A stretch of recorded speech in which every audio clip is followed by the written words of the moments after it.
क्यों फंसे हैं चक्कर में? उतार। मेरी विनती है आप सभी को, अगर जो भगत सिंह की सच्ची श्रद्धांजलि अर्पित करना चाहते हैं तो भगत सिंह जी की जो छपने जा रही है डायरी 28 सितंबर को छप जाएगी, जरूर खरीद के पढ़ना। उसमें उनके विचार हैं कि अंग्रेजों के जाने के साथ अंग्रेजी शिक्षा जानी चाहिए, हमें वो नहीं चाहिए। इस अंग्रेजी शिक्षा को हमने पकड़ के रख लिया, अपने हृदय से चिपका लिया। अंग्रेज चले गए, कॉन्वेंट छूट गए, और मुझे दुख है यह कहते हुए कि कॉन्वेंट स्कूलों में चल रहा सारा का सारा खेल हम हिंदू, सनातनी और अपने को भारतीय मानने वाले लोगों के डोनेशन से होता है। आप में से कई लोगों को यह गलतफहमी होगी कि शायद कॉन्वेंट स्कूल विदेशों से आए हुए फंड से चलते हैं। मुझे भी पहले यह गलतफहमी थी। मैंने एक बार संसद में मेरे एक मित्र को सवाल दिया लिखकर कि जरा सरकार को पूछो कि कॉन्वेंट स्कूल का एक साल का कुल खर्चा पूरे भारत का जो है उसका वो क्या है, क्लासिफिकेशन क्या है, कितना भारत से आता है, कितना विदेशों से आता है। तो पता चला कि कॉन्वेंट स्कूलों में हर साल 18,000 करोड़ रुपए खर्च होता है, उसमें से बाहर से मात्र 10% आता है, बाकी सारा पैसा भारत का समाज उनको देता है। कैसे देते हैं? हम कॉन्वेंट स्कूल में अपने बच्चों के एडमिशन कराने जाते हैं तो डोनेशन लगता है। तो इंग्लैंड में इसको बोलने की जरूरत है क्योंकि वहां साल में 8 महीने सूरज ही नहीं निकलता।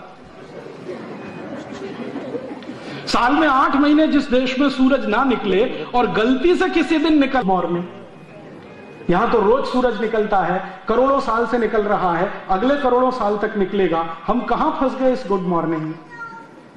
और उससे भी आगे की मूर्खता, गुड नाइट।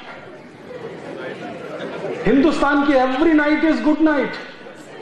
यूरोप में होता है रात को बर्फ पड़ती है और एक रात को नहीं 10-20 रातों को बर्फ पड़ती रहती है। जब बर्फ पड़ना बंद हो जाती है तब वो चिल्लाते हैं गुड नाइट।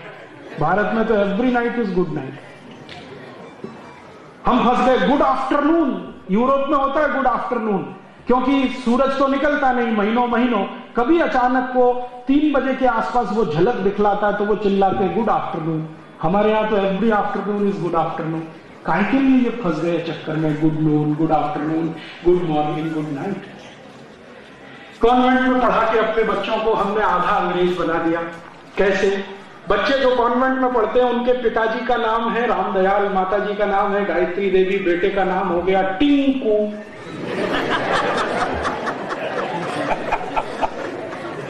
मेरे समझ में नहीं आता कि ये रामदयाल और गायत्री देवी का टिंकू कहां से आया। टिंकू का अर्थ समझते हैं? फिर से डिक्शनरी खोली ऑक्सफोर्ड की, वेबस्टर की। टिंकू का अर्थ है आवारा लड़का।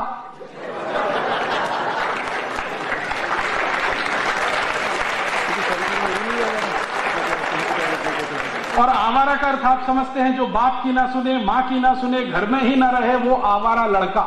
सीधा साधा भोला भाला आपका बेटा, आप उसको टिंकू टिंकू टिंकू टिंकू बोल बोल के ही बनाने वाले हैं आवारा। और ये टिंकू अकेला नहीं है, इसके साथ बबली भी है। बबली, डिंपल, ट्विंकल, बबली, डबली, डबलू, बबलू, पता नहीं कहां कहां से विचित्र नाम ये ला के अपने अपने घर में रखना शुरू कर। हमारा पता है क्या हुआ? पहचान ही खत्म हो गई। रामदयाल की पहचान है, गायत्री देवी की पहचान है, टिंकू की क्या पहचान है जरा बताइए। रामदयाल गायत्री देवी की पहचान है, बबली डबली की क्या पहचान है, बबलू डबलू की क्या पहचान है। हम लोग इतने मूर्खता में फंस गए, ये सब में अपने जीवन को फंसा दिया। कैसे विचित्र हम हिंदुस्तानी हो गए हैं। हम हिंदुस्तानी ऐसे हो गए हैं कि गाय का कत्ल हो, खून भी नहीं खौलता, पानी हो गया, कुत्ते पाल पाल के रोज सवेरे सवेरे सैर करने जाते हैं। हाँ, मैंने देखा है ये टिंकू पिंकू बबलू डबलू के जो अम्मी पप्पा है ना, मम्मी पप्पा, ये कुत्तों को सवेरे लेके सैर कराने जाते हैं। और मैंने कई ऐसी मम्मियों को देखा है जो अपने घर के बेटे या बेटी को गोद में नहीं उठा सकती, उसको आया उठाएगी, वो कुत्ता लेके सवेरे सवेरे सैर पे जाएगी। हाँ, कुत्ते का पिल्लू बांध के सवेरे जाएगी सैर पर, अपने घर के पिल्लू को नाश्ता देने के लिए भी फुर्सत नहीं है, क्योंकि उसको कुत्ता टहलाने के लिए लेके जाना। और वो कुत्ता जात का ही ऐसा है, जहां टांग उठाए वहीं शू कर दे, कोई मैनर्स नहीं, कोई सभ्यता नहीं, कोई संस्कृति नहीं, उसको पकड़ के नहीं। और वो कुत्ता भी बड़ा विचित्र है, देख के ही करता है।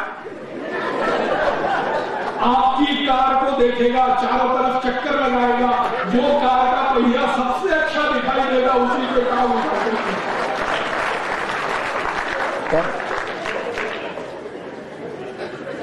और उस कुत्ते को घर में बांध के बाहर एक बोर्ड टांग देते हैं, बिवेयर ऑफ डॉग। ये है हमारा कचरा हो गया, पहचान खत्म हो गई। पहले हर घर के सामने गाय बांधी जाती थी, अब घरों में कुत्ता आ गया। हमने विकास कर लिया, गाय को तो काट के मांस खा रहे हैं, कुत्ते को घर के सामने बांध रहे हैं, जो आपको भी चिल्लाए, पड़ोसी को भी चिल्लाए, आने वाले को उससे भी ज्यादा चिल्लाए। कहना था कि यही एक ऐसा जीव है जो आने वाले भविष्य में किसी काम का ना हो। गाय को लेके नहीं गए, बैल को लेकर नहीं गए, कुत्ते को लेके गए, वो प्रतीकात्मक है। उस युधिष्ठिर ले गए अपने साथ उस कुत्ते को, हमने फिर वापस लाके घर में बांध दिया, क्योंकि अंग्रेजों के अंग्रेज तो हम हैं। अंग्रेज पालते हैं कुत्ता, जानते हैं क्यों पालते हैं? क्योंकि यूरोप में ठंड बहुत पड़ती है, और जब बहुत ज्यादा ठंड पड़ती है तो कुत्ते की बहुत जरूरत पड़ती है। क्या काम के लिए? बर्फ पड़ती है 10 फीट ऊंची, 15 फीट ऊंची, बर्फ के नीचे बहुत कुछ दब जाता है, गाड़ियां दब जाती हैं, घरों के दरवाजे दब जाते हैं, तब वो कुत्ता है जो सूंघ सूंघ के बताता है कि कहां क्या है। इसलिए अंग्रेज कुत्ते को पालता है, उनकी मजबूरी है कुत्ता पालना, हमारे लिए कोई मजबूरी नहीं है। लेकिन हम इस अंग्रेजियत में डूबे। थोड़ा आगे बढ़े, इस अंग्रेजियत का क्या असर है गवर्नमेंट स्कूलों का? अपने अच्छे खासे हिंदुस्तान में जहां समशीतोष्ण